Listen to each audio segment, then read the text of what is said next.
Juan Carlos Unzúe, ¿qué tal? ¿Cómo estás? Hola, buenas tardes, Juanma. Pues bien, bien. Aquí también ilusionado, ¿no? Con esta entrevista. Como te dije en el mensaje, te sigo por Twitter, como buen culé. Y bueno, pues voy sabiendo de ti, sin tú saber lo demás. Pero bien, me siento bien, me siento fuerte, sobre todo mentalmente, que es lo importante. Yo, siéndote honesto, a ti, a la gente que nos ve y que nos va a escuchar, antes de charlar contigo, he estado un poquito acojonado, te soy honesto, porque a mí, mi madre me dice que soy muy cagueta. Yo con cualquier cosa que me noto en el cuerpo, o que pienso que puede ser esto y lo otro, me vuelvo loco. Ya menos quizás por la edad, porque yo al principio sí era un poquito más hipocondriaco, pero claro, al sentarme junto a ti, al verte sonriendo, me pone en mi sitio y por eso te doy gracias antes que nada por aceptar la invitación, darte la enhorabuena por lo bien que estás afrontando todo esto y por aguantar esto que te acabo de soltar para comenzar la charla. Pues muchas gracias, un placer. Pues empezando, yo empezaría por lo último que te vi, que fue en una ponencia que se titulaba No cuentes los días, haz que los días cuenten. Y yo te quería preguntar, Juan Carlos, ¿cómo es el día a día de un enfermo de la ELA? Bueno, primero te diría que para ser sinceros, esa frase es una frase que no es mía, es de un compañero de enfermedad que falleció hace 4 o 5 años y que fue uno de esos que me inspiraron, sin él saberlo evidentemente, porque ya no estaba en este mundo, que se llamaba Jano Galán. Jano Galán tiene un íntimo amigo que sigue haciendo retos, Daniel Rosines, con el cual tengo un contacto grande, y en esa charla, vamos a decir, la compartí con Daniel, ¿no? Entonces, bueno, pues primero aclarar este tema, ¿no? Y segundo, pues el día de un paciente con ELA, pues a día de hoy, en la situación que estoy, evidentemente, en comparación al tipo de vida que yo he llevado hasta hace un año, pues no tiene absolutamente nada que ver, ya no solamente solo por el trabajo, sino también por el ritmo, ¿no? El ritmo de vida. Yo soy una persona muy, muy activa, muy dinámica, y ahora, pues en cierta manera, la enfermedad te obliga a vivir de una manera más tranquila, ¿no?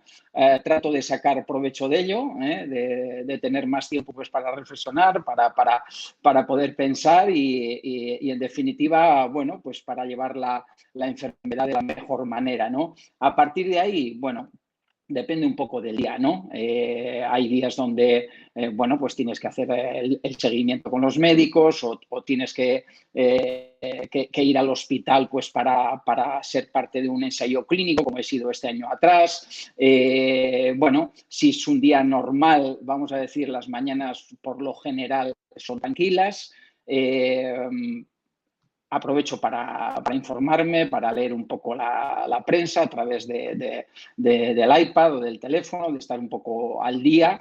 Y, en definitiva, mi objetivo, vamos a decir, principal, y yo diría casi que único en estos momentos de vida, es darle visibilidad a esta enfermedad e intentar, pues a través de esa visibilidad, pues concienciar un poco a la gente, informar y, en definitiva, bueno, que sea una enfermedad conocida y realmente que la gente conozca cuál es la situación de la mayoría de los enfermos, ¿no? Sobre todo a nivel económico, las dificultades que en muchos casos la mayoría de mis compañeros tienen, ¿no? Entonces, bueno, a partir de ahí, seguro, yo creo mucho en las personas, en la gente en general.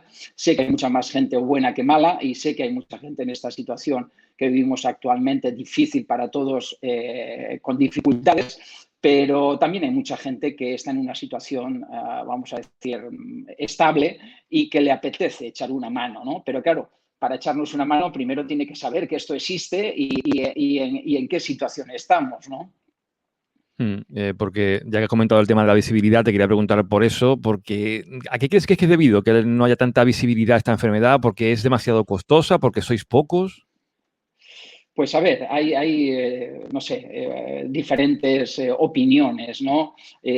A mí los médicos e incluso algunos compañeros me dicen que los últimos 5 o 6 años se está investigando más que en los años anteriores, ¿no? Eso ya es algo evidentemente que ha mejorado, ¿no? Porque normalmente solían decir, bueno, pues que esta enfermedad no interesaba, pues porque, como dices, no éramos demasiados, aunque eso de demasiados habría que valorarlo, ¿no? Yo cuento que, claro, somos 4.000 más o menos en nuestro país, unos 150.000 en el mundo. En nuestro país, vamos a decir, no somos 4.000 que nos ha tocado la lotería, la fatídica lotería, y ya está cerrado el cupo, no. Desgraciadamente cada día perdemos a 3 compañeros y cada día se nos unen al equipo otros 3, ¿no? Entonces, lo primero por lo cual yo decidí dar esa visibilidad es para informar a la gente, porque al final es una enfermedad que evidentemente yo el primero no pensaba que en un momento dado ni que existía ni que me podía tocar, pero aquí estoy, ¿no? Entonces, por lo menos que la gente, y ojalá no le toque a nadie más, bueno, sepa de qué se trata, ¿no? ¿Y qué es el ELA? Porque habrá gente que a lo mejor diga, ¿de qué están hablando? Porque no me explican nunca qué es el ELA o qué es la ELA vista desde el lado de un enfermo que además está sabiendo mucho de la enfermedad, estás al día. ¿Cómo la explicarías para que la gente la pudiera entender brevemente? Pues mira, trataré de ser lo más sencillo y conciso posible. Esto es una enfermedad neurodegenerativa que afecta, vamos a decir, a la mayoría de tus motoneuronas o neuronas que llevan energía a tu cuerpo. Entonces, lo que genera es una atrofia muscular muy variable en la mayoría de los pacientes, sobre todo en las primeras fases, porque, por ejemplo, a mí me ha afectado de inicio a las manos, brazos y piernas, pero hay otros compañeros que empieza a afectarles por lo que es la zona más vulvar, la zona del cuello, donde se empieza a sentir un problema pues, para poder hablar, para poder deglutir, y en una fase final prácticamente todos los que hemos empezado de una manera o de otra tenemos problemas para poder respirar, y ahí vamos a decir cuando llega ese momento, a unos antes, a otros después, la única solución que a día de hoy es hacer una traqueotomía. El problema no es hacer la traqueotomía, sino las necesidades que conlleva el mantenimiento de una persona con una traqueotomía. Entonces, aquí viene el gran problema que tenemos en este país, que es que los cuidadores, primero la seguridad social no se hace cargo, vamos a decir el Estado, la administración, y además, claro, esos cuidadores no hay una formación. Entonces, en la mayoría de los casos, lo que ocurre es que la pareja, vamos a decir, del enfermo es la que tiene que hacer de cuidador, ¿no? Con lo que eso conlleva. Si está trabajando, pues dejar su trabajo y que falte un ingreso ya también importante en casa, y ahí es cuando se acumula, vamos a decir, una problemática sobre todo económica que desgraciadamente, vuelvo a repetir, se habla de entre un 94 y un 95% de compañeros que tienen problemas para poder mantener esa situación en un tiempo más o menos largo, ¿no? Porque lo que sí está, vamos a decir, garantizado es que el momento que tú te haces la traqueotomía, tú alargas y estabilizas en cierta manera la enfermedad. Porque al final, sobre todo yo lo que quiero explicar a la gente, alguno pensará, dice, pero con una traqueotomía, ¿no? Con esos problemas de movilidad, en esos casos ya normalmente estás inmóvil en una cama, ¿qué necesidad o qué ganas puede tener uno de seguir viviendo? Y yo les contestaría a estos que puedan haber hecho esta pregunta o que se la hagan en estos momentos a través de mi conversación, que yo al final voy a ser la misma persona, en el sentido de que no voy a dejar de pensar, no voy a dejar de emocionarme, no voy a dejar de sentir. Entonces, internamente, yo hasta el último día voy a ser la misma persona, voy a ser Juan Carlos Unzué, y yo de momento por lo menos tengo claro que quiero alargar mi vida lo máximo posible, ¿no? Hablabas de la importancia de creer en la buena fe de las personas, ¿no? Y que al final, muchas veces, bueno, en muchos casos, la pareja es la que está al lado del enfermo. En este caso, en tus 2 años con la ELA, tu mujer ha sido fundamental, ¿no? Seguro, seguro, sí, sí. Mi mujer y mis hijos, ¿no? Pero especialmente mi mujer, porque, bueno, también es verdad que yo aún estoy en una fase donde hasta hace 5 o 6 meses aún más o menos me podía valer para las cosas esenciales, como te decía al inicio, con un ritmo mucho más pausado, más tranquilo, pero las cosas esenciales más o menos como vestirse, lavarse, ducharse, las podía hacer por mí mismo. A día de hoy, desde hace 4, 5, 6 meses, pues para secarme, para en un momento dado vestirme, mi mujer tiene que estar al lado porque yo ya no soy capaz, ¿no? Mis manos no tienen la fuerza ni la habilidad para poder hacer cosas muy simples en otro momento, pero ahora son imposibles. Y después, a través de una silla de ruedas, desde hace 4 meses más o menos, bueno, lo que he podido es tener cierta autonomía y sobre todo, bueno, lo que he aprovechado es para poder viajar, para hacer viajes ya no solamente en nuestro coche, sino incluso en avión y en tren. Y hemos visto que la verdad que la respuesta de tanto en el AVE, vamos a decir, pues hicimos un viaje a Sevilla como en los vuelos que hemos hecho a Mallorca y Menorca, mi mujer y yo, pues hemos visto que hay, bueno, pues muchas ganas primero, está controlado, es algo que te tienen en cuenta y después que hay ganas de facilitarnos en cierta manera esos viajes, ¿no? Y eso te puedo asegurar que se agradece muchísimo, ¿no? Entonces, bueno, pues contento por esta situación que estoy viviendo ahora, porque en cierta manera lo que aquí tengo claro, Juanma, es que tengo que aprovechar el hoy, el aquí y el ahora, porque posiblemente lo que hoy pueda hacer ya de una forma limitada, mañana no lo voy a poder hacer ni de esa forma limitada, ¿no? Entonces hay que aprovechar cada minuto. Me gustó lo que dijiste también en esa ponencia, hablando de otras de las mujeres de tu vida, en este caso tu madre, que tenías como un poco de, no sé si decir miedo, de cómo comunicar la noticia y que fue la que os dio una lección a todos. Sin duda, como suele pasar, ¿no? Cuando hablamos o cuando obviamente reflexionamos o observamos a nuestras madres o a nuestros padres, ¿no? Bueno, yo creo que por una parte es la experiencia, por otra parte yo creo que es la sabiduría y en el caso de mi madre yo creo que también es algo, ella tiene mucha fe, ella tiene unas creencias, ella vamos a decir, claro, tiene para 95 años y ya siente que está feliz con todo lo que ha vivido, evidentemente quiere seguir disfrutando y quiere que no suframos los hijos, ¿no? Pero lo que ella nos demostró es eso, que por mucho que yo le estuviese en cierta manera intentando no encubrir o no decir, porque al final lo que trataba era de esperar el momento adecuado y de la forma adecuada, ella ya era consciente, evidentemente, de que yo algo grave estaba sintiendo, ¿no? Entonces, bueno, se podía llamar ella, se podía llamar de otra manera y eso ella no lo conocía, pero evidentemente cuando le hice saber el problema, pues la lección fue eso, que ya me había dado de cuenta por una serie de detalles, ¿no? Mm. Siempre comenta mi madre que los hijos son del mundo y llega un momento en el que ya uno no puede controlar tampoco lo que los hijos hagan, padezcan, ¿no? Y eso es Así una es. gran lección sin duda, de las madres. Pero te quería preguntar por el deporte, porque en todo este proceso, desde que conoces el diagnóstico, ¿cuánto te ha ayudado el haber sido deportista tantos años? A ver, yo siento, Juanma, que me ha ayudado mucho. Pero sí es verdad que veo también a otros compañeros que no han hecho deporte y menos deporte Mm. profesional, que también han sido capaces de tener una actitud, entre comillas, parecida, ¿no? Entonces, claro, yo puedo hablar de mi persona. Yo entiendo que mi forma de ser, mi forma de actuar, viene muy condicionada por el tipo de vida que yo he tenido, ¿no? Y he tenido la suerte, pues eso, de practicar un deporte que además era un deporte colectivo, a mí eso siempre me ha gustado muchísimo y yo creo que adquirir una serie de valores y de superar muchos momentos complicados, aunque a veces la gente no lo entienda así y muchas veces los culpables somos los propios profesionales porque no queremos mostrar nuestra debilidad. Entonces, yo creo que además en el deporte ese tipo de situaciones te ocurren cuando tú eres muy joven.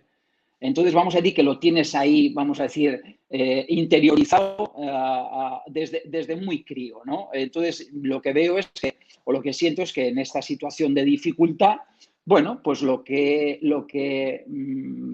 no he tenido que hacer es nada especial. Porque yo digo, el día anterior al diagnóstico o el día posterior al diagnóstico, yo he actuado de la misma manera, siendo yo mismo. Y creo que la palabra para mí, lo he dicho en algunas entrevistas, clave es aceptar. el ser humano muchas veces creemos que podemos con todo, ¿no? Y que controlamos muchas cosas.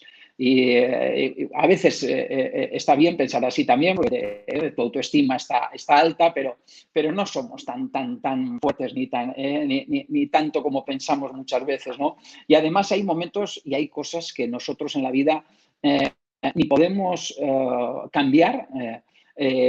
Como es en este caso esta enfermedad. O sea, yo al final el diagnóstico no lo puedo cambiar.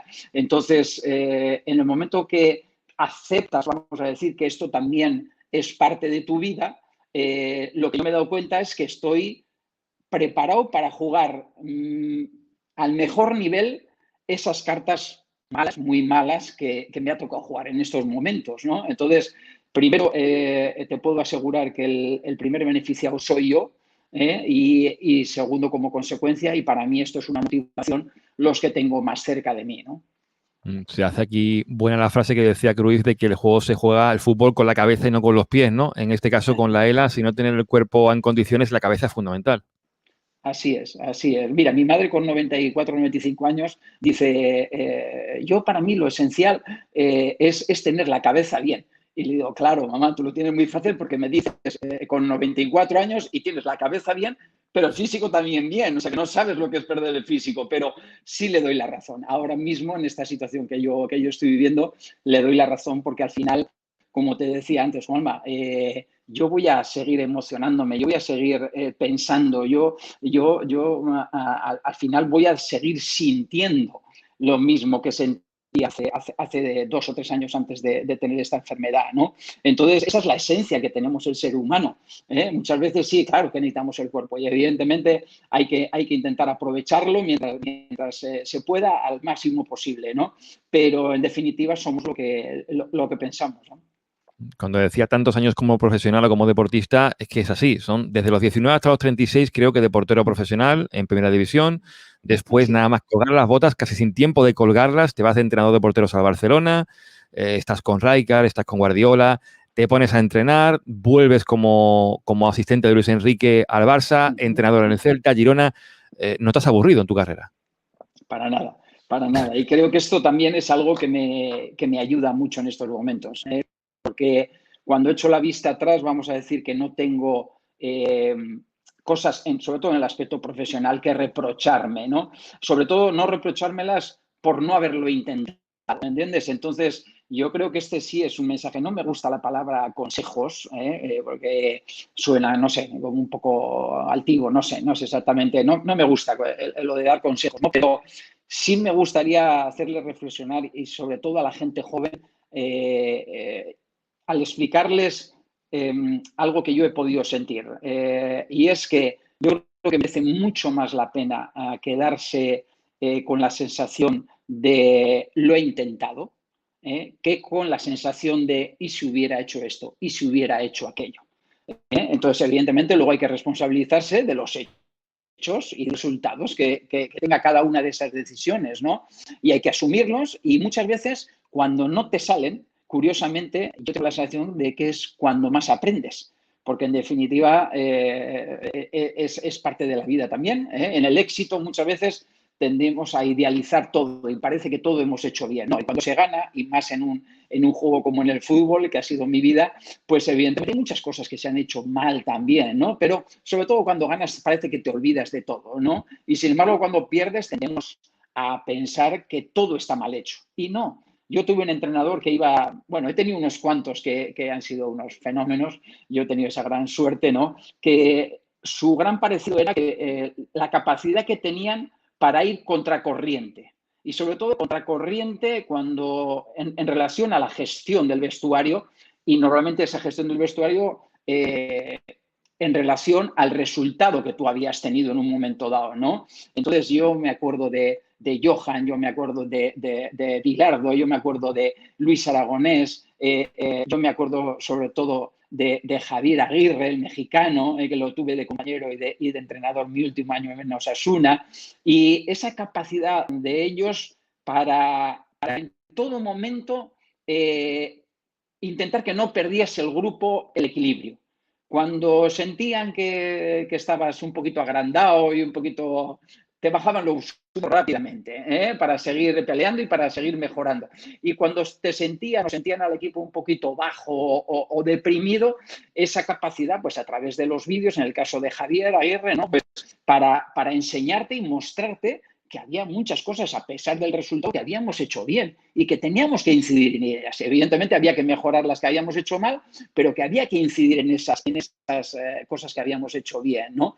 Entonces, como te digo, he tenido grandes maestros, ¿no? De los que he tratado de aprender lo máximo posible, ¿no? Y de perfiles muy diferentes también, ¿no?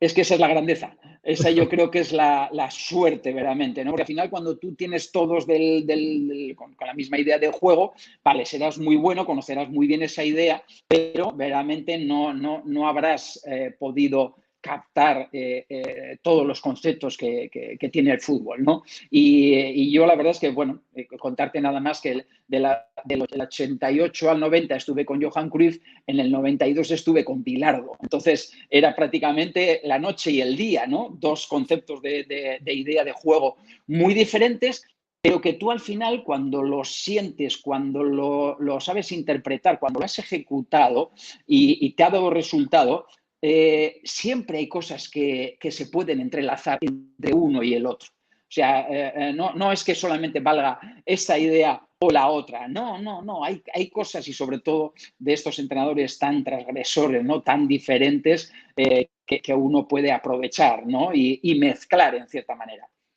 Ahora te preguntaré por Johan, pero de esas etapas de portero, entrenador de porteros, asistente y entrenador, ¿con cuál te quedas? O más bien, ¿cuál te dio más satisfacciones? Una pregunta difícil esta, Juanma.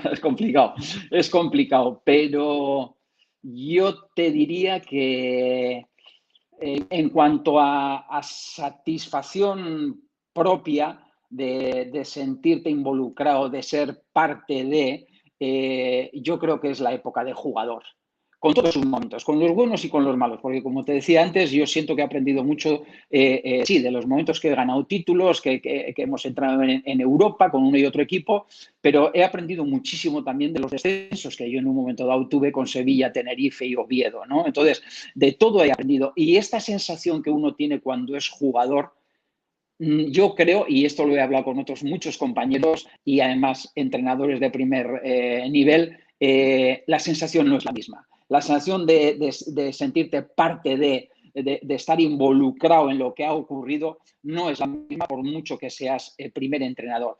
Y después yo creo que hay una satisfacción interna de poder aportar algo, lo más parecido o lo que yo he sentido, vamos a decir, en su mayor nivel, ha sido cuando tú eres entrenador. De hecho, yo a veces cuando la gente me preguntaba, pero ¿por qué vuelves otra vez a primer entrenador? Con lo bien que estabas en su momento con Pep Guardiola, ¿no? Ganándolo todo y de entrenador de porteros y después con Luis de segundo entrenador, ¿entiendes? Y también pudiendo haber hecho una carrera con él seguido. No, pues porque quería ser primer entrenador y que quería vivir esa experiencia.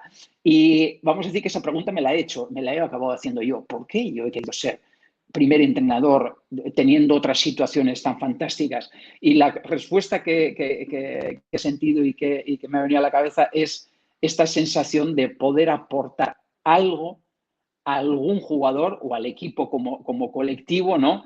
Que le pueda hacer sentir mejor. Entonces, eso te puedo asegurar que es una satisfacción fantástica. Y esa se consigue cuando eres entrenador, ¿no? Los más jóvenes que estén escuchando y viendo esto se acordarán seguro de Unzué como eso, como segundo entrenador, como entrenador. Yo, Juan Carlos, el recuerdo que tengo tuyo es portero, 100%, porque mi abuelo era sevillista, muy sevillista, era Ajá, qué invidente y bueno, siempre estaba con la radio, me transmitió un poco la pasión por el fútbol, por la radio, y él qué siempre bueno. que ponía la radio, ponía el Sevilla, Unzué siempre estaba ahí. Y siempre él decía, qué buen portero Unzué, pero es que ese Sevilla de aquella época de los 90, Rafa Paz, Suque, Zamorano, Diego, es que los recuerdo a todos sin ser mi equipo, pero qué equipazo y qué buena época Sí. esa en el Sevilla, ¿no, Juan Carlos? Sí, evidentemente comparado con la que han podido vivir posteriormente no tiene nada que ver. No fuimos capaces de llegar a conquistar los títulos que se han conquistado actualmente o en los últimos años, bajo la batuta sobre todo de mi amigo Monchi y mi compañero de habitación durante esos 7 años que estuve en Sevilla. Pero sí que es verdad que era un equipo, pues un buen equipo que peleó 7 años por entrar en Europa, que desgraciadamente la última temporada en la que yo estuve descendimos a segunda división. Y en definitiva, lo que sí yo creo que tiene el Sevilla como equipo y después el Sevilla como ciudad es una pasión por el fútbol que no hay tantos sitios, yo creo, en el mundo como esta ciudad. Posiblemente, yo, por ejemplo, he estado en Liverpool y me apasiona, ¿no? Las 2 veces que he estado, una en el campo y otra en la grada, ver un partido en campo de Liverpool me parece apasionante, ¿no? Y además la atmósfera que se crea, ¿no? Pero yo creo que al final, especialmente aquí en España y especialmente los andaluces, creo que tú eres andaluz también, ¿no? Vamos a decir que vivís posiblemente las cosas de la misma manera o parecida, pero no las expresáis de la misma manera. Siempre hay una alegría, un chiste de por medio, un reírte, pero con respeto en cierta manera también, ¿no? Porque como tú sabes, muy bien sabes, en las propias familias hay muchas que hay sevillistas y hay béticos, ¿no? Entonces, bueno, esta es como una forma de vida. El fútbol, el Sevilla y el Betis están metidos en el día a día, ¿no? Y eso uno, aunque venga de fuera, lo acaba captando, ¿no? La guasa, ¿no? Que nos gusta mucho en Eso es, Andalucía eso y es. en Sevilla, sobre todo con esa rivalidad Betis-Sevilla, que es preciosa. Yo he vivido 5 años en Sevilla y doy fe de que es así. Y decías, Monchi, tu compañero de habitación, que te quitó de alguna forma el puesto los últimos 2 años. ¿Mejor Monchi de portero o director deportivo? No, muchísimo mejor de director deportivo. Por suerte para mí también, ¿no? Porque allí por lo menos de los 7 años, como dices, los 2 últimos años aún alternamos un poco más el puesto, pero los 7 años que estuve en Sevilla ha sido el equipo donde obviamente, bueno, he tenido la continuidad que buscaba en cierto momento y que no encontré hasta llegar allí. Y realmente me he sentido muy, muy querido por la gente de Sevilla y ahora os puedo decir que no solamente cuando jugaba, sino cada una de las veces que yo he vuelto a Sevilla, a veces como rival al propio estadio, a veces como turista a la ciudad y es muy de agradecer cómo nos hacéis saber, ¿no? lo que sentís. Estuve hace 3 meses, más o menos 3 meses, sí, a finales de mayo, primeros de junio, así estuve en Sevilla y bueno, pude comprobar ese cariño, ¿no? En esta situación y por las circunstancias que vivo, evidentemente, pues quizá aún fue más emotivo y fue mayor esa muestra, pero fueron 5 días fantásticos en esa magnífica ciudad. Con esa foto, creo que en la calle Betis, cerca del puente de Triana, si no me equivoco, ¿no? Así es, así es. Una cena que nos juntamos 12 compañeros de esos años 90, ¿no? Y bueno, pues en el fondo contento por una parte de ser un poco el responsable de ese juntarnos de nuevo, ¿no? Porque curiosamente ellos me decían, ¿no? Y me está pasando con más gente, ¿no? Con más amigos. A veces voy a Pamplona y un poco lo de Sevilla, ¿no? Resulta que tienes que ser tú el que vengas aquí para juntarnos en cierta manera a todos, ¿no? Yo creo que hemos generado también una sociedad que vamos a todo meter, que muchas veces cuando estás ahí al 100%, pues tenemos quizá ciertos miedos, ciertos temores a bajarnos de ese tren de alta velocidad y en definitiva yo creo que nos perdemos ciertas cosas que además llegan mucho al interior de las personas, ¿no? Entonces, claro, pues prácticamente 30 años después, vernos ahí en un restaurante, 12 excompañeros riendo, contando historias de todos esos 7 años, pues fue fantástico, ¿no? Sí, sí, muy bonito. Unos años 90 que tú que has sido entrenador en los 2000, 2010 y después incluso de los 90 a esta época, el fútbol ha cambiado un poquito, ¿no? Casi nada, casi nada, casi nada. Bueno, yo creo que yo, en cierta manera, esos años 90 yo creo que fue el inicio del cambio, ¿no? Yo Mm. creo que hay algo que bajo mi punto de vista cambia el fútbol el tipo de fútbol que había aquí en España y en general en el mundo. Y para mí es las televisiones, la llegada de la televisión prácticamente de forma continua, ¿no? Se ve todos los partidos, se ven absolutamente lo que ocurre en el campo desde todos los ángulos. Entonces vamos a decir que el que está adentro, yo creo sin darte cuenta, lo que haces es jugar de una forma, yo creo, más responsable, más respetuosa de lo que se jugaba anteriormente, ¿no? Por ese motivo, yo creo. Y después el segundo cambio, sobre todo en España, pues que fue la idea de juego, ¿no? Yo creo que el principal artífice fue Johan Cruyff, allí en el 88, cuando llegó al Barcelona y entre otros, pues también me llevó a mí ese año. Y yo creo que él cambió ya no solamente la manera de ver el fútbol aquí un poco en España y no solamente en el Fútbol Club Barcelona, sino que inspiró, yo creo, a muchos entrenadores que querían hacer algo más o menos parecido. No sé, pero empezaron a preocupar por qué hacer ya no solamente cosas colectivas defensivamente, que en aquella época había algunos entrenadores que trabajo táctico, vamos a decir, que tenían era más un trabajo defensivo, de estar bien organizado. Y Johan yo creo que fue un poco la persona que nos inspiró un poco a todos y a muchos entrenadores, como digo, en aquella época, a pensar también en organizar un poco el ataque dentro de dejar un fútbol, evidentemente, abierto a las capacidades de los jugadores, pero que hubiera una idea, ¿no? de cómo atacar, de cómo defender, porque al final el fútbol, esto no son cosas que se parten o que están divididas, sino que todo es parte de un todo, ¿no? Entonces, al final, la transición es el ataque y la defensa, todo es fútbol y todo hay que intentar, vamos a decir, por lo menos tener una idea, ¿no? de lo que quiere el equipo, ¿no? En relación también a lo que te pueda oponer o resistir el rival, ¿no? Lo que también ha cambiado mucho, estarás de acuerdo conmigo, es el oficio de portero, porque se habla mucho de la evolución del portero, el juego de pies, tú lo ves igual, ¿no? Sí, sí, sin ninguna duda. Yo creo que los porteros y los centrales, yo creo que han sido los puestos que más han cambiado y que más, en cierta manera, se les ha exigido, ¿no? Con ese cambio, porque al final, pues eso, al portero ya no se le pide solamente parar, sino que sea parte del juego, que sea un inicio y un continuador del juego, y a los defensores ya no se les pide nada más que corten un balón o que en un momento dado defiendan. No. Tienen que tener capacidad, mentalidad para sacar la pelota jugada en muchos casos y con muchos entrenadores, ¿no? Y ser parte también del ataque de tu equipo, ¿no?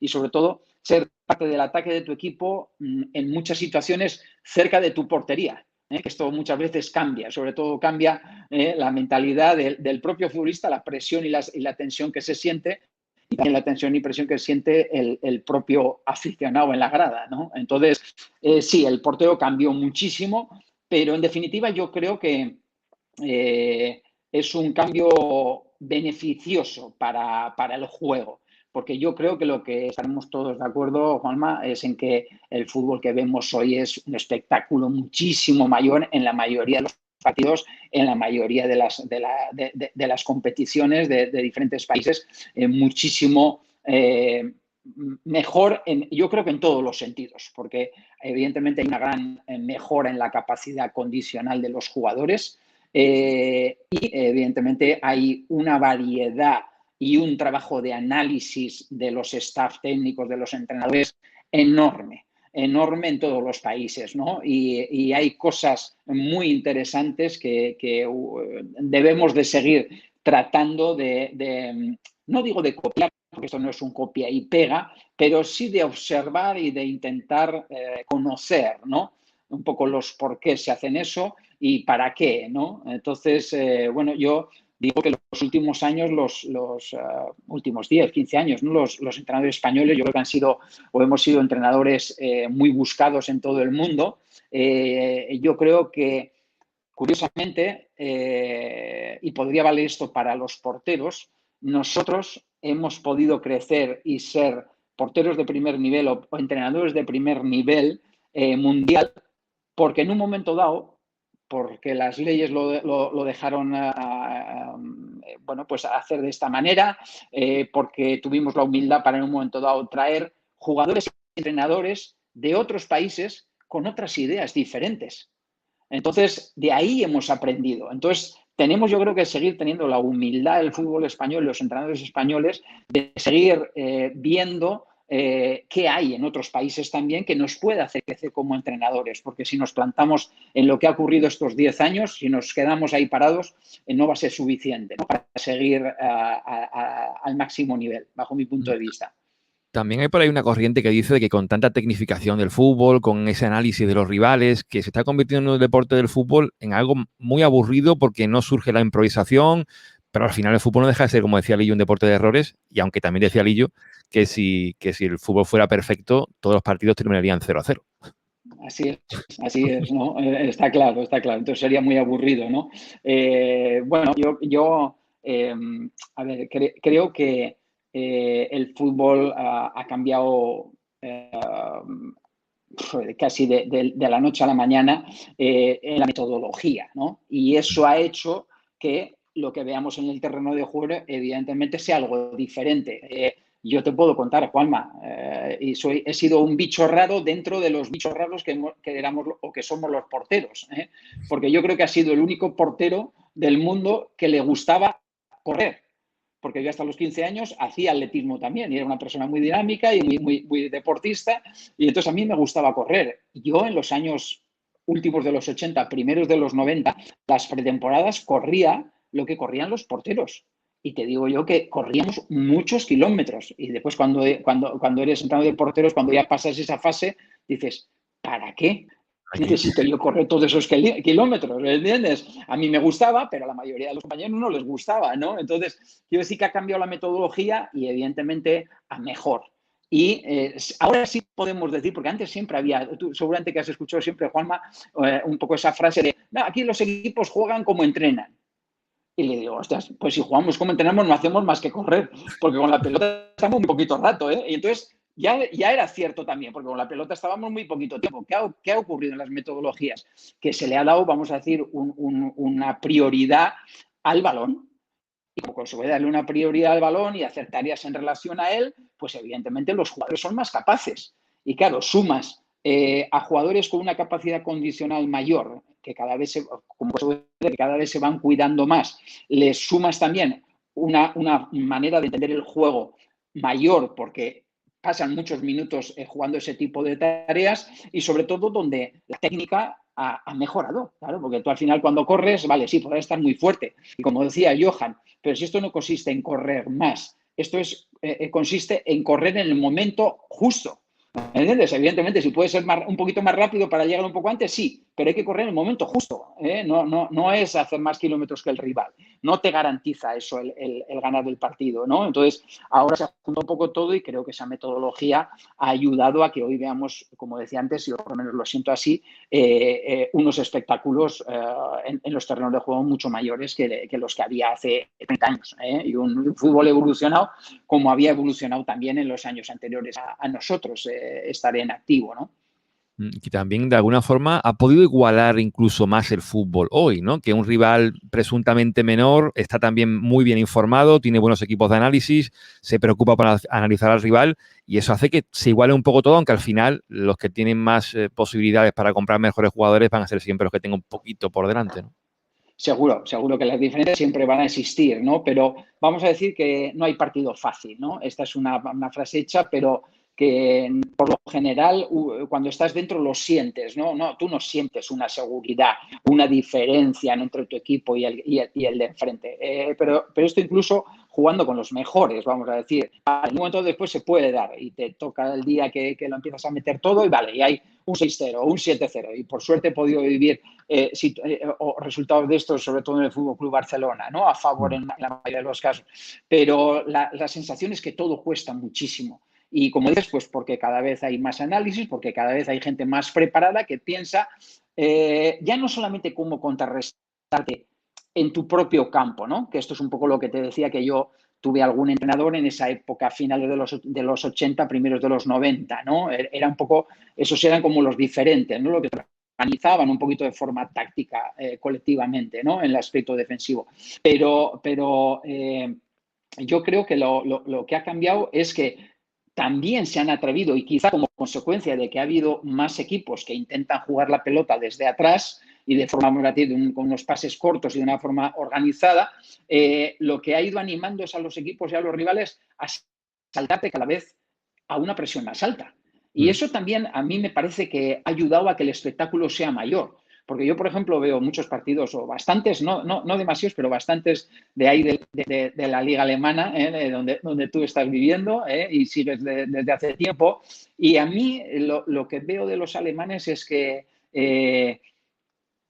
han mejorado, vamos a decir, en aspectos del juego, como la organización ofensiva, la capacidad técnica para en un momento dado, si les dejas salirte con la pelota jugada, pero si no, en un momento dado, no eres capaz de contrarrestar ese inicio de juego, corren y corren muy rápido. ¿Y qué es eso? Es que en definitiva el fútbol es esto, porque muchas veces yo creo que aquí en España ha habido un momento en que creo que nos hemos equivocado. Aquello del tiki-taka, llegó un momento en que parecía que era como algo, no sé, negativo, ¿no? Como algo, me parecía como un poco falta de respeto, tiki-taka y tal. No, tiki-taka, ¿en qué consiste? A ver, yo he vivido con Pep Guardiola, 3 años con él, de los 4 que estuvo aquí. Y evidentemente la idea es ese tiki-taka para hacerte, primero, para desorganizarte, pero siempre con la idea de hacerte daño lo antes posible. Entonces, de eso se trata en cierta manera. Claro, si a ti te saltan a la presión alta y eliminas esa primera línea de presión, ¿por qué le vas a esperar? Hombre, ya la ventaja la tienes más adelante. Vamos a por la siguiente línea, ¿no? Y entonces yo creo que esto en Alemania veo que está ocurriendo, ¿no? Que ocurre, porque esa capacidad, vamos a decir, creo que ya la tenían anteriormente, ¿no? La de correr y la de ser un fútbol muy de tránsito, ¿no? Pero claro, como consecuencia un poco de esta manera de jugar en muchos equipos, creo que esto, bueno, pues aún ocurre de forma o en un volumen mayor, ¿no? Y esto está ocurriendo en Alemania, está ocurriendo en Inglaterra, porque están pues, los mejores jugadores o la mayoría de los mejores jugadores y los mejores entrenadores. Y veo también, por ejemplo, que ahora en Italia, y no hay más que mirar los resultados, Juanma. Yo le digo a la gente, miren los resultados de las 3 primeras jornadas que se han jugado en cada uno de estos campeonatos que estamos hablando. España en estos momentos está en el punto más bajo con diferencia de goles encajados o goles realizados, depende de donde lo quieras ver. Para mí ahora como espectador creo que nos aleja de ese espectáculo y de ese que nos quiera ver todo el mundo, como ocurría hace unos años atrás. Entonces, vamos a ver qué estamos haciendo también, ¿no? Y evidentemente soy de los que piensa que solo faltaría, hay que respetar todas las maneras, todas las ideas de juego, ¿no? Pues porque al final nadie tiene, vamos a decir, la varita mágica y nadie ha ganado siempre y nadie ha perdido siempre.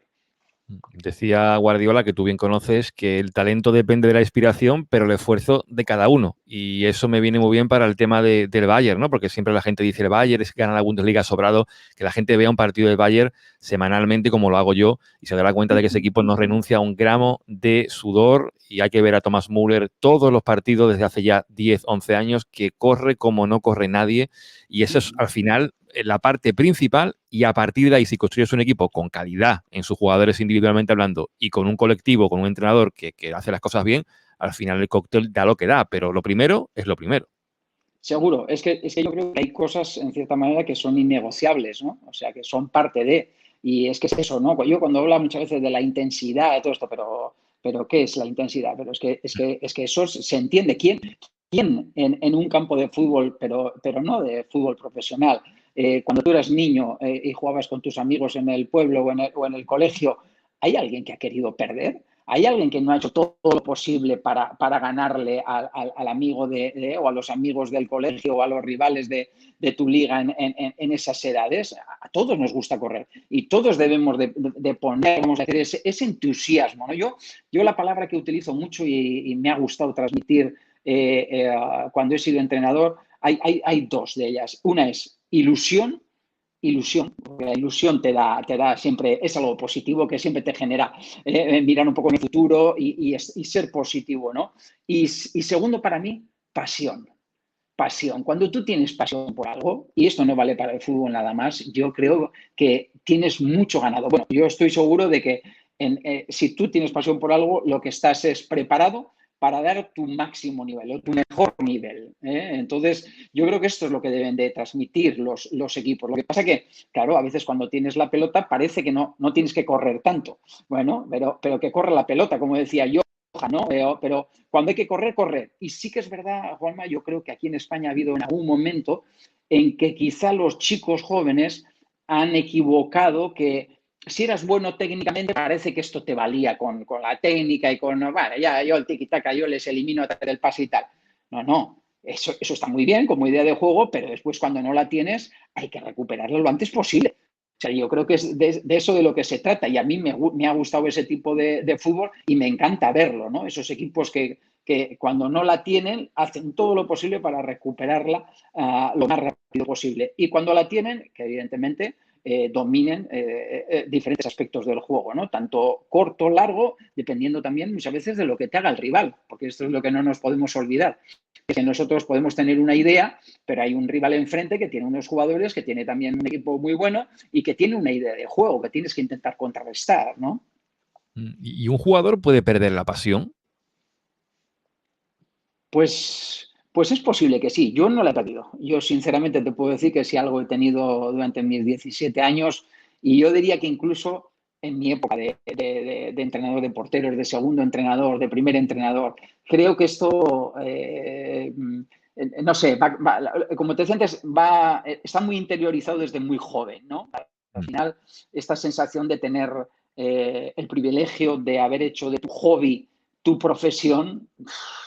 ¿Cómo no vas a tener pasión por esto, no? Entonces, yo creo que es importante y clave mantener esa pasión. Que habrá momentos en que es difícil, como decíamos antes, porque sí, bueno, en la carrera de un futbolista, de un entrenador, claro que hay momentos complicados y muy complicados que hay que superar a veces. Y a veces no lo superas y en otros muchos casos sí eres capaz, ¿no? Entonces, esos son justamente los que te hacen sentirte con una autoestima mayor, ¿no? Y sentirte más fuerte porque has sido capaz de superar esa dificultad, ¿no? Sobre todo lo quería enfocar por el tema Barça, ya que han ganado tanto los últimos años que a veces da la impresión de que un jugador puede llegar, no voy a decir a cansar de ganarse, porque creo que eso no se cansa nadie, pero sí a la motivación de decir volver a hacerlo, porque eso debe de costar. Pues a ver, mira, yo creo que he tenido la fortuna de estar 13 años en el Fútbol Club Barcelona. La base, como te decía antes, para mí la puso Johan y pude vivirla aquellos 2 primeros años de Johan. Yo siempre he dicho que de Johan se habla mucho de la idea de juego, ¿no? Que instauró en el Barça, que por suerte se ha mantenido, más o menos, cada uno con sus detalles y con su idea, pero en cierta manera se ha mantenido en el paso de estos 30 años. Se habló mucho de esa idea, pero yo creo que a nosotros, los jugadores dentro del vestuario y como consecuencia al culé en general, lo que Johan consiguió es cambiar nuestra mentalidad. O sea, en aquella época la gente igual no recuerda, pero nosotros la sensación era siempre un poco que ibas como de menos, mirando al Madrid siempre sobre todo, ¿no? Como un poco de abajo para arriba, ¿no? Y ibas a Madrid, ibas un poco, ay, a ver qué va a pasar y qué tal. No, y él llegó y el primer día dijo, no, nosotros vamos a jugar en el Bernabéu, en el Nou Camp, en el Sadar, en el Sánchez Pizjuán, de la misma manera, jugándole de tú a tú al rival y le vamos a intentar quitar la pelota y vamos a intentar llevar el control del juego.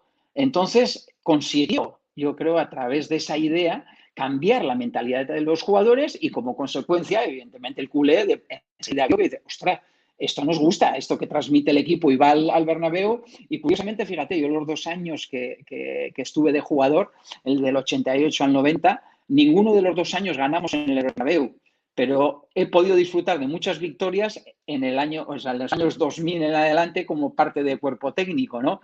Y entonces yo la sensación que tengo es que la base estaba puesta aquí, en el 88-90.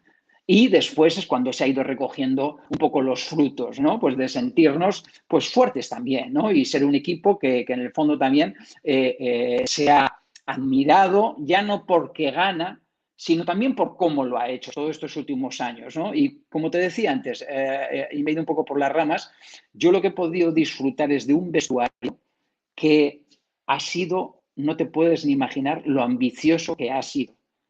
Es más, yo suelo contar que después de ganar los 6 títulos con Pep, ellos al siguiente año están convencidos de que lo van a volver a hacer, de que se va a volver a ganar todo. Después no lo consigues, pero el convencimiento y el día a día, y no es solamente un tema de pensarlo y ya está, no, no, no. Hay que pensarlo y hay que actuar en consecuencia para poder repetirlo, ¿no? Entonces, yo he visto un vestuario, pero inmensamente ambicioso. Y creo que el mejor ejemplo de esa ambición la ha puesto el líder que era Leo Messi. Leo Messi creo que realmente le valoraremos en su justa medida cuando deje de estar. Pero no ahora con nosotros, con el Barça, sino cuando deje el fútbol. Porque nos daremos cuenta de lo impresionante que ha sido su carrera. No por estar o por llegar a ser el número uno, sino por la capacidad que ha tenido para mantenerse en ese número uno prácticamente durante toda su carrera. Y eso al final a él seguramente que le ha llevado a muchas frustraciones, estoy seguro, muchos momentos difíciles, pero le ha dado la posibilidad de mantenerse él en ese top uno y de mantener al equipo lo más cerca posible de ese top uno. Después, claro, esto es fútbol y no se gana siempre, ¿no? Pero vuelvo a repetirte, creo que si algo no le ha faltado al vestuario del Barça, por lo menos hasta el 2017, donde yo he compartido vestuario con algunos de los jugadores que aún quedan, es ambición. Y creo que por eso, evidentemente, además de sus cualidades, sus capacidades y de las capacidades de los entrenadores que los han dirigido, se ha ganado lo que se ha ganado en estos últimos años, ¿no? ¿Te esperabas lo de Messi al PSG? No, no, para nada. Me ha pillado, creo que nos ha pillado con el pie cambiado a todos, ¿no? Porque yo lo del año pasado podía llegar a entenderlo por lo que le conozco. Él debía sentirse muy mal, muy mal, muy mal para bueno, mandar o enviar aquel burofax, ¿no? Y quererse marchar del Barcelona. Yo estoy seguro pero este año justamente lo que se transmitía era lo opuesto. Entonces yo la verdad es que me había ilusionado con la posibilidad incluso de que Leo pudiese hacer toda su carrera en el Fútbol Club Barcelona. Y creo que eso además a mí me daba la sensación de que aún en los tiempos que corren donde la impaciencia, donde a veces no, pues lo estamos viendo con chicos más jóvenes del propio club, ¿no? De ir a un sitio donde te paguen más o que en un momento dado quieras hacer algo más rápido que donde estás, pues te lleve a la impaciencia y a cambiar de equipos cada 3 por 2, ¿no? Entonces, en los tiempos que corren, haber hecho prácticamente toda su carrera en el Fútbol Club Barcelona, creo que no le va a restar mérito el que haya marchado ya, bajo mi punto de vista por lo menos, pero me parece fantástico, sí. Yo verlo vestido con la camiseta del otro equipo, no me acostumbro, ¿eh? Se me hacía raro, el otro día vi también en directo el partido y se hace raro, claro, porque es que no lo hemos visto nunca con otra camiseta, ¿no? Esa es la realidad. Le queda mal, Juan Carlos. No, no. Bueno, yo creo que lo que posiblemente nos va a quedar, ¿no? Aparte en la retina, todos esos años que hemos podido disfrutar, yo creo también, para buscar la parte positiva, ¿no? Es que lo mejor de Leo lo hemos visto nosotros, lo hemos podido vivir, disfrutar con nuestro equipo, ¿no? Entonces, le deseo lo mejor sin ninguna duda, porque así se lo merece por su capacidad y su calidad personal, bajo mi punto de vista también, y por la relación que nos une. Pero creo que evidentemente lo mejor, y es cuestión o ley de vida, lo mejor lo hemos vivido nosotros. Que aún puede ganar evidentemente títulos y títulos importantes. Bueno, primero creo que por eso ha ido donde ha ido, y segundo creo que lo pueden hacer. Creo que lo pueden hacer porque yo creo que lo que va a tener ese equipo es una ambición que seguramente en algunos momentos les ha fallado durante estas temporadas atrás. Han estado cerca del éxito, pero no han sido capaces de ganar, sobre todo la Champions, ¿no? Y te puedo asegurar que él les inculcará, pero en el día a día, sin palabras, por su forma de hacer en cada uno de los entrenamientos, esa ambición que él ha arrastrado y que nos ha demostrado durante toda su carrera aquí en el Fútbol Club Barcelona. Hablabas de Cruyff como el que lo empezó todo, pero yo sigo pensando de que el que cambia realmente, y también me lo confirmaba Mascherano cuando lo entrevisté también aquí en Tiquitaca, que el fútbol cambia cuando llega Guardiola y tú lo viste de primera mano, cerquita Sin de él, duda. en el comienzo, en 2008-2009. Eso tuvo que ser un espectáculo, ¿no? Ver a Guardiola durante la pretemporada metiendo nuevos conceptos en la cabeza de esa gente, ¿no? Sin duda, sin duda. Pero vamos a decir que no habríamos podido vivir lo de Guardiola sin lo de Johan, porque Claro. Guardiola, Pep ha sido el primero que lo ha explicado mil veces. Vamos a decir que, Mm. él fue su maestro, vamos a decir, ¿no? Yo creo que lo que ha hecho Pep ha sido mejorar esa idea del maestro, ¿no? En cuanto a dominar un conjunto de aspectos o prácticamente todos los conceptos del juego, ¿no? Cosa que con Johan él se centraba mucho en tener el balón y ya estaba. Y con eso entraba. No, con Pep se trabajaba el aspecto ofensivo, cuando teníamos la pelota, también cuando no la teníamos lo que íbamos a hacer, también se trabajaba la pelota parada, ¿entiendes? Entonces, sí, fue un espectáculo y una gran suerte el poder convivir con él esos años, porque como él bien sabía y los que me rodeaban y me conocían, vamos a decir que yo he tratado siempre que he estado en la responsabilidad que he estado de hacerlo al 100%, pero siempre en mi cabeza estaba la idea de ser un día entrenador. Entonces, vamos a decir que yo no me conformaba solamente con hacer el mejor trabajo posible para Víctor Valdés, Jorquera, Pinto y compañía, sino intentar aprender todo lo que pudiera de Pep, de lo que era su idea de juego. Y después, claro, la suerte que yo he tenido, ya no solamente con Pep, sino con Frank, con Johan, con Luis, ¿no? Con los entrenadores que he podido trabajar, es que más allá de poder apreciar lo que están haciendo, que eso lo podemos hacer todos en una pantalla a través de la televisión o de un vídeo, yo he podido comprobar y escuchar los porqués. Más allá del cómo, el por qué hago esto, cuándo dejo de hacerlo, ¿entiendes? ¿Qué me hace pensar que esto va a salir así, que esto va a venir de esta manera? Entonces, todos esos detalles, vamos a decir, para mí son los que marcan en el fondo la diferencia, ¿no? Y el haber podido escucharlos y ejecutarlos, ver que lo ejecutan los jugadores y que eso tiene éxito, bueno, pues me ha ayudado mucho. Evidentemente, esto no es un copia y pega, gracias a Dios, mucho mejor así, evidentemente. Y después cada uno pues le tiene que dar sus matices, ¿no? Porque además cada partido es una historia, ¿no? Y vuelvo a repetirte, creo que la experiencia con Pep esos 3 años fueron magníficos, sí. ¿Y cómo se lleva eso de vivir dos tripletes en el banquillo?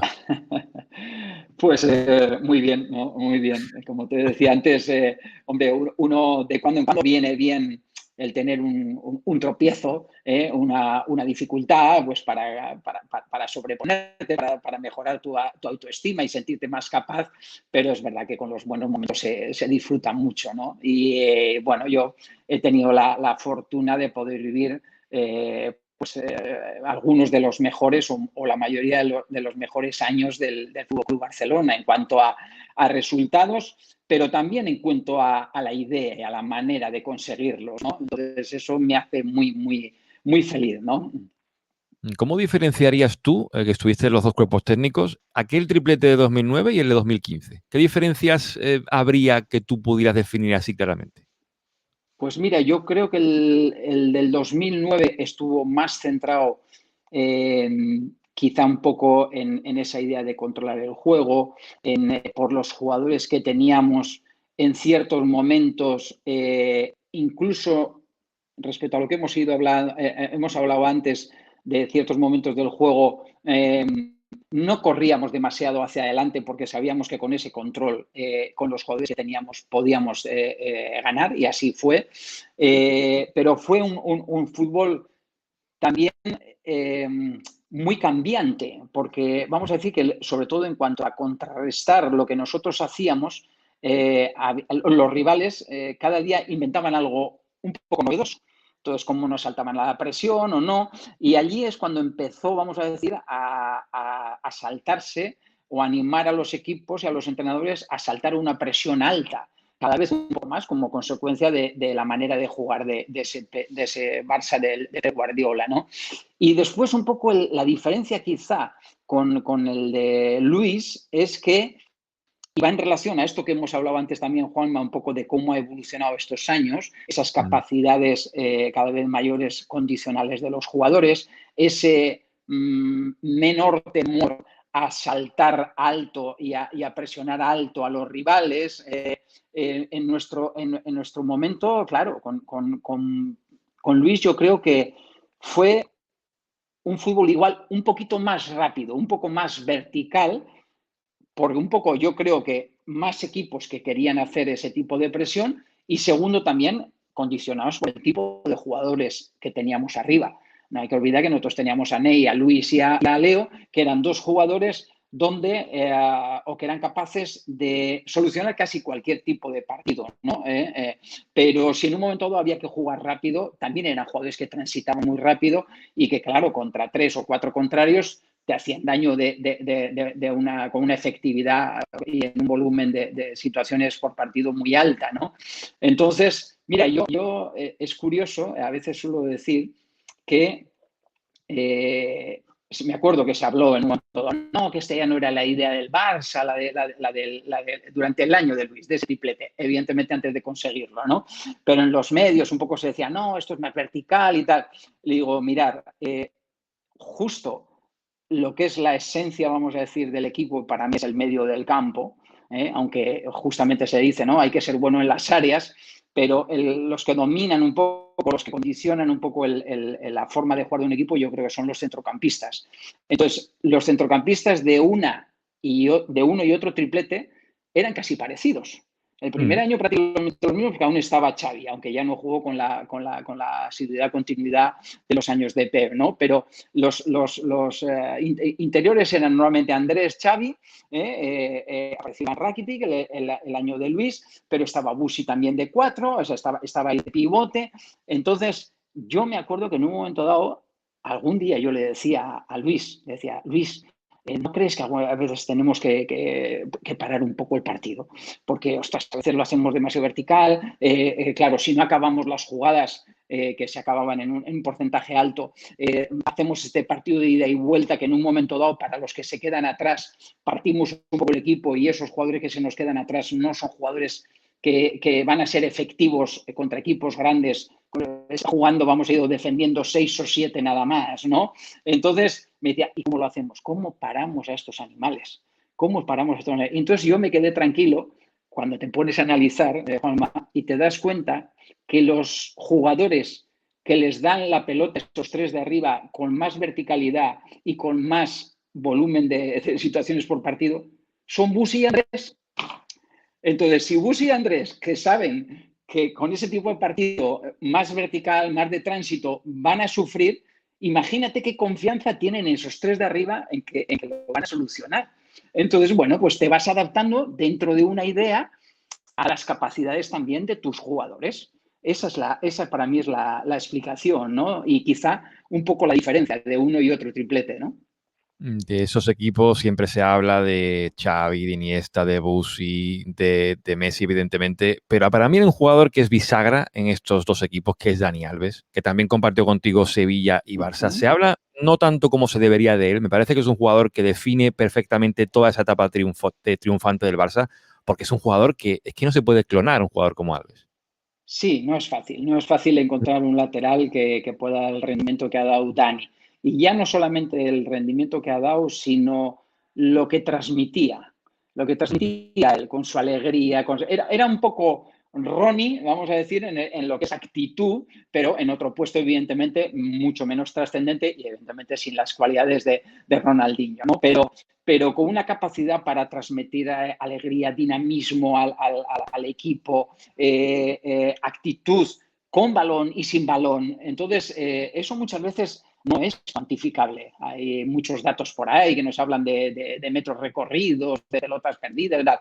Pero hay cosas que no se pueden cuantificar y esta posiblemente era una de ellas, ¿no? Pero yo te diría, Juanma, mira, yo creo que se le valora, ¿eh? Creo que se le valora y sobre todo la gente del fútbol más o menos en su justa medida. Pero para mí hay un jugador que es, y antes he hablado de él, que ha dado el equilibrio al Barça durante todos estos años. Y ese no es otro que Busquets. Para mí, Busi es el enlace, vamos a decir, claramente el pivote de ese equipo, como así se le llama, ¿no? Entonces, sin él, cuando él no ha estado, que no ha sido demasiado, todo era más complicado. Y él tiene una capacidad para hacer que lo difícil parezca sencillo. Y para darle al partido el ritmo en cierta manera que requiere, ¿no? O que el míster en un momento dado ha transmitido. Y después es un jugador capaz, evidentemente, también de, sobre todo en la presión perdida, ser muy eficiente en el robo, ¿no? Claro, ¿dónde ha sufrido más Busi? Como la mayoría de estos otros jugadores que hemos hablado estos últimos años. Cuando ese tipo de juego un poco más vertical que ha ido evolucionando también, y como no, el del Barça también un poco, no es tan efectivo. Y realmente haces un tipo de partido donde hay más idas y vueltas. En ese tipo de partido, evidentemente, Busi sufre más. Pero lo hemos visto, no es un tema de edad. Y es más, yo creo que Busi va a ser el jugador del Barça que va a poder jugar hasta que él quiera. Hasta que él quiera, porque la velocidad no la ha necesitado nunca. La velocidad física en la que necesita es la velocidad mental y esa la sigue teniendo. Y creo que el mejor ejemplo que hemos podido tener ha sido su rendimiento en la Eurocopa. Con Luis Enrique, que por eso te quería preguntar también, hemos mencionado a Luis Enrique, a Guardiola, ¿tú ves volviendo al Barça a alguno de los dos o a los dos en algún momento? Pues ojalá, ¿no? Ojalá que tengan ese ansia también y esa ilusión, ¿no? Porque sería bueno. Porque los dos para mí son los mejores. En el aspecto global, ¿no? Le tengo un cariño especial a Frank Rijkaard, te lo he dicho muchas veces, porque además es una persona que ha condicionado incluso mi forma de ser. Esos 5 años que yo trabajé con él, le tengo un cariño muy, muy especial. Pero en el aspecto, vamos a decir, de entrenador con todas las letras, aspectos tácticos, gestión de grupo y tal, Pep y Luis es de lo mejor. Es de lo mejor, por no decir lo mejor que hay, ¿no? Entonces, bueno, el que ellos en un momento dado les apetezca volver y evidentemente el club lo quiera de esta manera, yo creo que sería una muy buena noticia para el Fútbol Club Barcelona y para los culés. Hablabas de Frank Rijkaard, que te he preguntado un poco por él.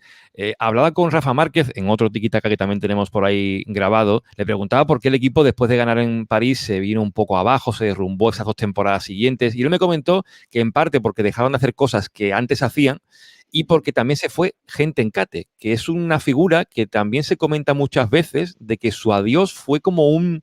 A ese vestuario no le vino muy bien que se fuera Tencate porque daba algo distinto a lo que daba Rijkaard. Tú que estuviste dentro, ¿tan importante era Tencate?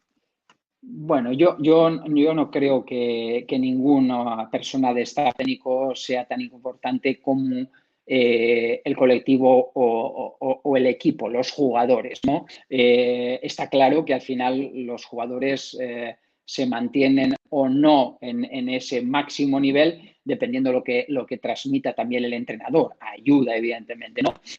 Sí es verdad, y a las pruebas me remito, y ahí están los números, que la pareja Tencate-Fran Rijkaard, vamos a decir que encontraba como...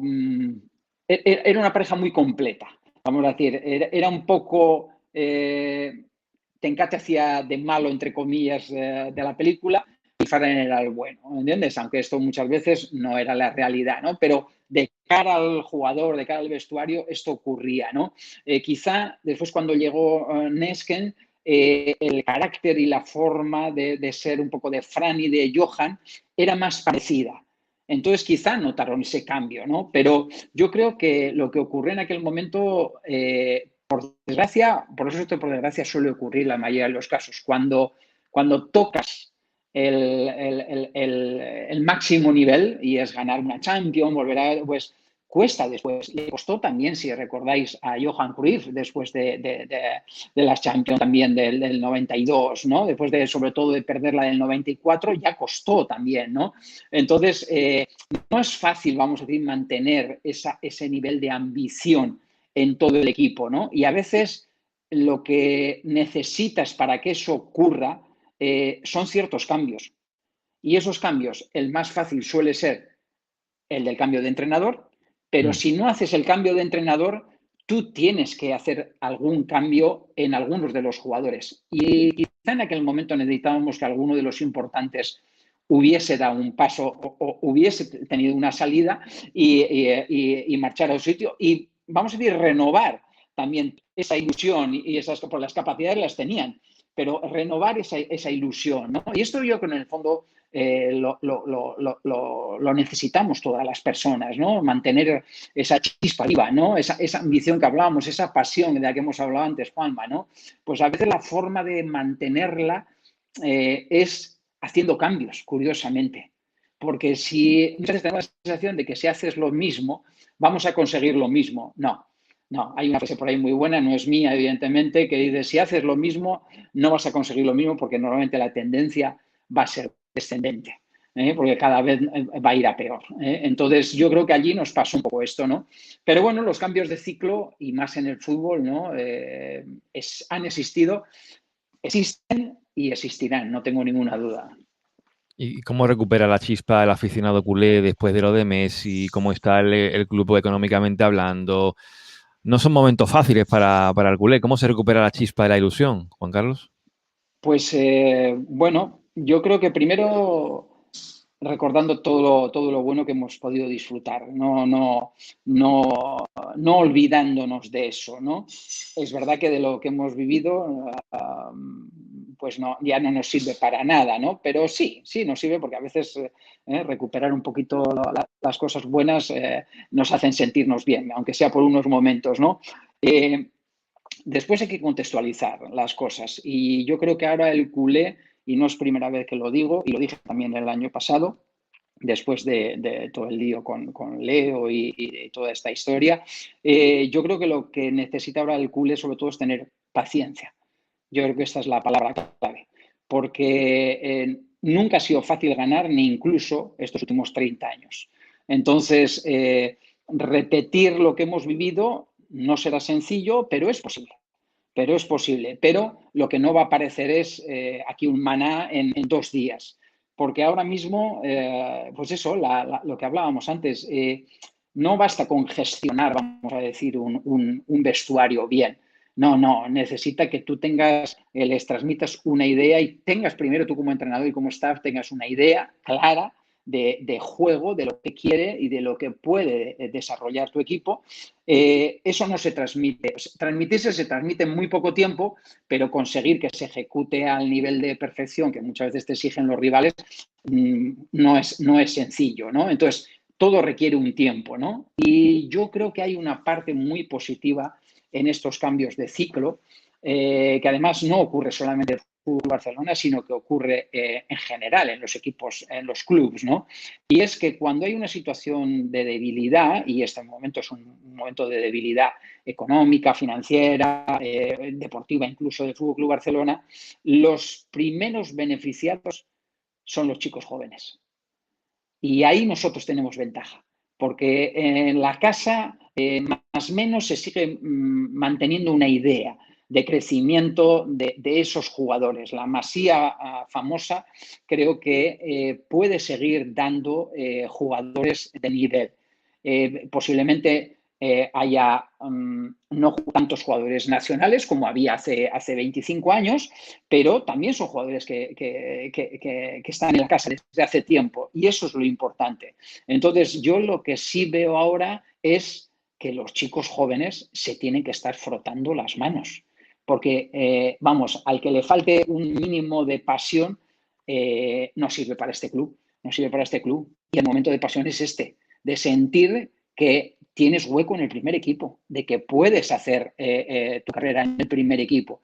Porque yo entiendo, y lo he sentido estos años atrás, Juanma, la dificultad que han podido llegar a sentir los chicos jóvenes, la frustración seguramente en muchos momentos, estos años atrás, porque la exigencia de los que estaban arriba era tan grande, que lo normal es que tú te entregases y tú decidieses, pero ¿dónde voy a jugar yo? Voy a jugar yo con Ney, con Luis Suárez, con Leo Messi, los delanteros. Voy a jugar yo con Xavi, con Iniesta, con Musi, con Leo. Ostras, lo debían de ver muy complicado. Entonces, ahora es su momento. Este es el momento que la exigencia no es tan grande y es el momento, porque las capacidades las tienen. Estoy seguro que el trabajo que se hace detrás estará dando sus frutos y lo va a dar en un futuro cercano. De hecho, ya lo estamos viendo, ¿no? Porque creo que si algo nos ha demostrado Ronald en este año y pico que lleva ya trabajando, es que no le importa absolutamente nada la edad que tenga un chico y dónde provenga, ¿no? Y si viene de la cantera y tiene 17 años, pues lo pone y adelante. Si es bueno y tiene las capacidades y sobre todo la mentalidad para crecer y hacer ganar al equipo, adelante, ¿no? Y eso es muy bueno. ¿Crees que se está siendo injusto con Koeman? A ver, con los entrenadores no es fácil ser justo, ¿no? Impera, vamos a decir, como decíamos, la impaciencia, ¿no? Y yo creo como esto, al final esto es el fútbol el fútbol es una pasión, es algo que es muy emotivo, ¿no? Para el aficionado como espectador, ¿no? Entonces es difícil, vamos a decir, tener paciencia, que hablaba ahora, ¿no? Pues eso, reflexionar, no, porque al final tú utilizas el fútbol y tu club pues como algo pues para sentirte involucrado, ser parte de, disfrutar y sufrir también con ello, ¿no? Entonces no es fácil, vamos a decir, tener esa tranquilidad. Y claro, es normal que no tenga esa tranquilidad del aficionado, pero hay que intentar transmitírsela pues a través desde dentro del club y evidentemente desde los medios, ¿no? Y no es fácil. No es fácil. En la actualidad esto se complica mucho, ¿no? Entonces, vamos a ver. Yo creo que Ronald, contextualizando en el momento que llegó, cómo han sido estos 14, 15 meses, yo creo que es merecedor de seguir entrenando al equipo y creo que hay motivos, sobre todo yo desde mi punto de vista desde fuera y me puedo equivocar, a mí me parece que ha hecho una gestión de una situación muy complicada, fantástica, fantástica. No es fácil liderar un club como el Fútbol Club Barcelona en una situación como la que él tenía entre manos allí el año pasado cuando llegó. Y creo que el hecho de haber conseguido la Copa del Rey, yo seguramente que allí en agosto, si me preguntas, ¿crees que va a ganar el Barça algún título? Pues te hubiese dicho, creo que no, lo tiene muy complicado. Lograron la Copa del Rey y curiosamente estuvieron a punto también de ganar la Liga, ¿no? Después, curiosamente, ese no acabar ganando la Liga casi es lo que le ha perjudicado, ¿no? Porque tuvimos tal vez la sensación de que esto no era un cambio de ciclo, que esto no era una temporada de transición, ¿no? Sino que era otra temporada en que nos sentíamos ganadores, ¿no? Y ahí vino un poco la decepción, ¿no? De no poder ganar la Liga, ¿no? Pero creo que, bueno, este tránsito, lo que sí creo que tiene las capacidades, sobre todo, para gestionar el club, por el conocimiento que tiene de la casa, por la experiencia que tiene ya en este club, ya no solamente como entrenador, sino como jugador, ¿no? Y por su personalidad. Y yo creo que este trasvase, bueno, pues ojalá que este año le pueda ser efectivo, ¿no? También para el equipo. De Koeman no queríamos hablar mucho porque esto es un podcast que pretende ser atemporal, que esto es muy de actualidad y dentro de a lo mejor 4 o 5 años si alguien escucha esto dirá, bueno, Koeman, ¿qué pinta Koeman, no? Pero para este cambio de tercio y ir cerrando un poco la charla, te ha querido dejar un mensajito a alguien que tú conoces muy bien, que es periodista de raza, como diría aquel, y que se llama Javier Matallanas, y esto te ha querido mandar. Hola, capitán. ¿Cómo estás? Imagino que sensacional con Juanma, con Guardiolato. No se puede estar mal hablando de fútbol. Pues nada, que te mando pues muchos besos, muchos abrazos, mucho cariño. Que estamos permanentemente en contacto. Y que nunca hubiésemos querido reclutar en el equipo de la ELA a nadie más, y eso lo tenemos que conseguir, que es que el equipo se disuelva, encontrar una cura, un tratamiento para esta enfermedad tan sádica y tan salvaje. Pero bueno, tú, dentro de la mala fortuna que te toque la lotería de la ELA, el equipo ha tenido la suerte de encontrar un capitán como tú, ¿no? Que te lo estás currando y estás aglutinando toda esa lucha por el objetivo vital que tenemos muchas personas, que nadie más sufra esta macabra lotería. Te mando muchos besos. Estoy deseando que se monte es que salía por aquí un espontáneo, que estoy grabando en un restaurante como lo veo Juanma. Que se juegue el partido que se va a jugar entre el City y el Barça, que va a ser espectacular, que el dinero va a ir para la investigación y que esa es la única esperanza que tenemos todos, para que nadie más sufra esta macabra lotería que le puede tocar a cualquiera. Damos fe, ¿verdad? Y que te mando muchos besos y sobre todo el espíritu de Carlos, de mi hermano, que sé que me lo dijiste y lo dices siempre en las entrevistas, que te vino fenomenal leer sus artículos en El Confidencial, leer su libro, que tu prólogo es espectacular también. La vida es un juego, ya aprovecho para venderlo y que se lo lea la gente, porque al que le guste el fútbol le va a encantar y al que le guste la vida también. Que te quiero mucho, Juan Carlos. Guardiolato, que un placer contactar contigo. Otro día estoy ahí en el podcast. Un besazo muy fuerte, no sé cómo se escuchará, no sé la charla que he pegado. Que te quiero mucho, Juan Carlos. Igual nos vemos el sábado en Badalona, que voy para allá con mi madre. Un besito. Un fenómeno, Javier Matallanas, que, bueno, se ha escuchado muy bien, ¿eh? Juan Carlos, el mensajito de Javier, que es un fenómeno. Pues sí, la verdad es que yo le conocí a Javier desde mis primeros años de jugador, ¿no? Y habíamos coincidido alguna vez, ¿no? Y como él decía, bueno, desgraciadamente el tener también a su hermano en el equipo, pues hizo que este año pasado contactásemos de nuevo por otros motivos. Y como él decía, ¿no? Su hermano Carlos, al que no tuve el gusto de conocer personalmente, pero sí por WhatsApp y bueno, pues por el contacto que hemos tenido los últimos meses de su vida, a mí me inspiró, ¿no? A mí me inspiró porque cayó en mis manos su podcast, más que su podcast, su blog del Confidencial, y era ir leyéndole a él, porque además vamos a decir que explicaba lo que era su experiencia con la enfermedad. Ella llevaba 5 o 6 años casi, el año pasado ya, vamos a decir casi mensualmente, ¿no? Las sensaciones que él iba teniendo, los problemas que se iba encontrando. Entonces yo le leía y me inspiraba, porque en el fondo digo, ostras, no soy el único que piensa de esta manera.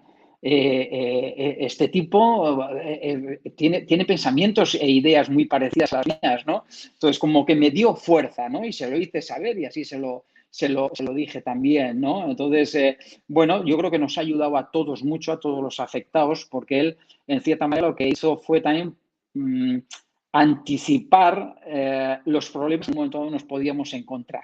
Desde su perspectiva, evidentemente, cada uno somos una historia, pero la problemática que se encontraba con la administración, en los hospitales, cuando iba a hacer algún papeleo. Entonces, todo eso yo creo que nos ha ayudado a todos los demás pacientes, ¿no? Por lo menos los que hemos leído su blog. Y qué bonito va a ser ese partido, ¿no? Entre Manchester City y Barça. Pues sí, la pena es que no podamos estar aquí ya contando que está hecho, ¿no? Realizado, ¿no? Bueno, creo que lo más bonito y lo que me da confianza es pues el haber hablado tanto con Pep como con Chiqui por parte del Manchester City. También con el presidente Laporta y Rafa Juste, el vicepresidente, por parte del Fútbol Club Barcelona, y sentir que entendían la decisión, porque al final la decisión de posponerlo la tomé yo, entendían mi decisión, y sobre todo creo que parte de esa decisión fue porque me demostraron una confianza total en que ese partido se va a jugar sí o sí. Yo, por una parte, me costó mucho el decir vamos a dejarlo al año que viene, porque sabía de las dificultades, pero a la vez también tenía la sensación de que íbamos a desaprovechar un evento fantástico. Además, un evento fantástico que seguramente no lo vamos a poder repetir, porque si tuviésemos un evento como este, de este nivel cada año, pues este año lo hubiésemos hecho con el 20%, hubiésemos sacado un dinero importante, pero no es el caso. Entonces, como sé que es vamos a decir, un evento especial e único, lo que decidí es que el año que viene yo creo que jugar un Manchester City-Barça en cualquier momento en todo el mundo tiene interés, va a gustar y en definitiva lo que espero después también pues que la gente venga al campo y nos eche una mano, porque como explicaba también Javier Matallanas, el 100% de lo que se recaude en el partido va a ir destinado a la investigación de la ELA, una enfermedad que, como todo el mundo sabe, pues está muy necesitada de ese dinero, de esos recursos económicos para su investigación y para encontrar una cura, ¿no? Que no sé si será una cura definitiva de entrada, pero por lo menos si pueden encontrar algo que la ralentice o que la mantenga con el paso del tiempo, ¿no? Lo que sí pudiste celebrar y festejar y con gente muy buena, porque me consta, los conozco a varios de ellos, con la gente del Día del Barça, ese torneo solidario que jugaron influencers del Barça y gente histórica del Fútbol Club Barcelona, muy bien, ¿no, Juan Carlos? Sin duda, sin duda. No te puedes imaginar, Juanma, bueno, Miguel Ángel es un fenómeno, ¿no? Porque yo creo que no, ni un mes antes del partido me llama y me dice, oye, Juan Carlos, quiero aportar mi granito de arena, estoy pensando en organizar un partido entre veteranos, entre influencers, todo relacionado con el Barça y tal. Y le digo, bueno, ¿para cuándo lo quieres hacer? Bueno, pues mira, esta fecha. Le digo, bueno, ¿y todo esto vas a organizar en tan pocos días? Digo, sí, yo creo que sí, ya lo conseguimos, ya verás, ¿no? Entonces, claro, Juanma, te puedo decir con toda sinceridad, encontrar gente como Miguel Ángel que en un momento dado se pone un poco a tu disposición o se pone a disposición, mejor dicho, de los afectados por la ELA, sabiendo que quizá el recurso económico que va a conseguir no es demasiado grande, que también ha conseguido una cantidad fantástica, que se hará pública en unos días también, sino también conseguir la visibilidad pues que antes hablábamos al inicio de esta entrevista, que requiere y que necesita esta enfermedad, ¿no? Pero sobre todo, como satisfacción personal, te puedo decir que este año ha sido posiblemente único. Difícil de olvidar porque lo que he podido sentir es todo ese cariño, todo ese respeto que mucha gente, aunque te lo tuviese, no te lo hace saber. Y sin embargo, cuando tú te abres y explicas cuáles son tus problemas, tus debilidades, en este caso tu enfermedad, ves que todo el mundo se abre también y te hace saber, ¿no? lo que siente hacia ti, ¿no? Entonces, eso es muy, muy, muy de agradecer y animo también a que todo el mundo, que seamos capaces de las cosas sobre todo las buenas, de los demás, que no nos las quedemos dentro, que las expliquemos, que se las contemos, sobre todo a la gente que está ahí cercana a nosotros y que a veces también tiene que aguantar todos nuestros cabreos y nuestras frustraciones, ¿no? Que le digamos cuando sentimos algo positivo, que se lo hagamos saber, por favor, que no nos lo quedemos dentro. Dejaré en enlaces en la descripción, en el vídeo de YouTube, porque esto, aparte de podcast, saldrá también en YouTube, enlaces a sitios para que colaboréis a la ayuda contra el ELA, investigación contra el ELA, porque hay enlaces que seguramente un Zuen me pasará por privado y yo lo pondré en la descripción. Pero para ir cerrando, Juan Carlos, si esa es la vista atrás ahora mismo, ¿con qué recuerdos, si pudieras elegir uno, te quedarías del fútbol, de todo lo que te ha dado el fútbol? Pues Pueden ser dos. Creo que yo creo que el día que debuté en Liga, no, perdón, era partido de Copa en Pamplona, con Osasuna. Creo que si algún día, vamos a decir, puede resultar especial, fue ese debut, ¿no? Y si queréis os explico un poquito, es un poco más largo, porque viene para que entendáis un poco el momento también, ¿no? Yo debuto en Primera División un domingo en febrero del 87, estando en el banquillo, y mi compañero Roberto Santamaría hace penalti, comete un penalti y se lesiona. Entonces, mi primera intervención en Primera División con 19 años, mi debut, es intentar parar un penalti. Entonces salgo y lo paro. Paro ese penalti, quedamos 0-0, eso es un domingo, y el miércoles siguiente, y por eso lo de especial en el Sadar, con el Sadar hasta los topes, tenemos la vuelta de Copa del Rey con el Fútbol Club Barcelona. El partido de ida yo no había jugado, mi compañero había hecho un gran partido y habíamos ganado 0-1. Y nosotros en el partido en Pamplona, vuelvo a repetir, con el campo, el Sadar a tope, pues me sale un muy buen partido, pero llegamos a la prórroga con un 0-1 y hay un momento que llegamos a los penaltis. Y hay un momento que si paro el quinto penalti, que lo tiraba Marcos Alonso, Osasuna se clasifica y lo paro. Entonces, claro, imaginaros en 3 días lo que pudo cambiar en mi vida, ¿no? Y ese momento es como decir, porque allí, aparte de estar con tu gente, estás, vamos a decir, con tu gente, con los osasunistas, ¿no? Con los rojillos allí, con los Indargorri, con todo el público pues volviéndose loco en cierta manera por haber eliminado al Fútbol Club Barcelona, esta sensación de que allí estaban mis padres, allí estaban mis hermanos, allí estaba la gente que realmente también ha hecho mucho o hizo mucho para que yo pudiese ser un día futbolista profesional, ¿no? Entonces, quizá ese día es el especial, ¿no? Y ya por último, Juan Carlos, ¿cómo te gustaría que te recordasen cuando ya no estés? Pues con una sonrisa, con la que tengo, de forma natural y que no tengo que hacer nada especial para mostrarla, ¿no? Lo único que no me gustaría es generar tristeza, ¿no? O sea, yo creo que al final, mira, si algo tenemos asegurados todos en diferentes momentos y con diferentes edades, pero nacemos y morimos. La muerte es parte de la vida y entonces yo creo que al final lo que tenemos todos claro es que esto sigue. Y yo creo que el que nos deja, o yo por lo menos, lo que quiero transmitir es que cuando yo me vaya, lo que quiero es generar esa sonrisa, generar recuerdos pues eso, que generen felicidad, que por lo menos, no sé, sean optimistas, den alegría, ¿no? No quiero generar ese mal rollo, ¿no? Evidentemente, para eso hay que ir actuando de una manera determinada y espero que la mayoría de la gente, pues a poder ser, si no puede ser todos, pues que me recuerden de esta manera, con una sonrisa.